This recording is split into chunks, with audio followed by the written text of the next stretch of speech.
মদিনায় কারা কারা মুনাফিক কেউ জানতো না, হুযায়ফা ছাড়া। কে ছাড়া?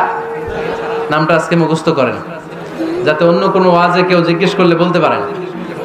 মুনাফিকদের লিস্ট যে সাহাবীর কাছে বিশ্বনবী দিয়ে গিয়েছিলেন, সাহাবীর নাম কি? নাম, নামটা কেমন লাগে? ভাল লাগে? অনেকে আমারে জিজ্ঞেস করে, হুজুর আমার ছেলে হবে আগামী মাসে, একটা নাম দেন। নাম দিয়ে দিলাম হুযায়ফা। যাদের হবে ছেলে, এলাকায় যাদের নেক্সট কয়েক মাসে ছেলে হবে, খালি হুযায়ফা চলবে।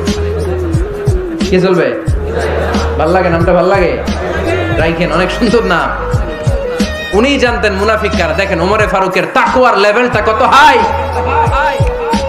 ওমরে ফারুক একদিন হুযায়ফা রাদিয়াল্লাহু তাআলা আনহুর কাছে গেলেন, যে বললেন, হুযায়ফা, বিশ্বনবী ইন্তেকালের আগে মুনাফিকদের নামের লিস্টটা কারো কাছে দেয় নাই, আমার জানা নাই, সাইয়েদনা আবু বকরের জানা নাই, কোন সাহাবীর জানা নাই, তুমি ছাড়া। আমি তোমার কাছে জানতে চাই, আমি ওমরের নামটা ওই মুনাফিকদের খাতায় আছে কিনা আমার একটু বলো। আমার ওমরের নামটা ওই মুনাফিকদের লিস্টিতে একটু আছে কিনা, নামটা একটু বলো। যদি থাকে আমি ভালো হয়ে যাব। আমি নেফাকি দূর করে পাক্কা মুমিন হতে চাই। আমার নাম যদি মুনাফিকের লিস্টে থাকে আমি তো শেষ। হুযায়ফা চোখের পানি ছেড়ে দিয়ে বলে, আমিরুল মুমিনিন, কেমন প্রশ্ন করলেন আপনি?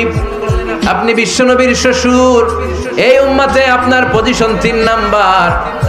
আপনারে মুনাফিকরা ভয় পায়, শয়তান আপনারে ভয় পায়। আপনি জান্নাতে সব বয়স্ক লোকদেরকে নিয়ে জান্নাতের মধ্যে আগে আগে ঢুকবেন, কেমন করে মুনাফিকদের কাতারে আপনার নাম থাকতে পারে? ওমর, সুবহানাল্লাহ পড়ে। কি বিনয়ী, কি তাকওয়া। হুযায়ফাকে যে ধরতেন, হুযায়ফা একটু বলো না আমার নামটা মুনাফিকদের লিস্টিতে আছে কিনা। ওমরে ফারুকের যদি এই টেনশন থাকে যে আমি মুনাফিক হয়ে গেলাম কিনা, আমাদের এই টেনশন থাকার দরকার আছে না নাই? হ্যাঁ, যেন সব সময় আল্লাহর কাছে দোয়া করতে হবে, আল্লাহ তুমি নেফাকি থেকে আমাদেরকে বাঁচাও। আরো জোরে পড়েন আমিন। ওমরে ফারুক রাদিয়াল্লাহু তাআলা আনহু আমাদের সুপার হিরো, আমাদের সবাই বলেন আমাদের। উনি কত বড় সুপার হিরো শুনেন। উনি জুমার খুতবা দিচ্ছেন। কি দিচ্ছেন?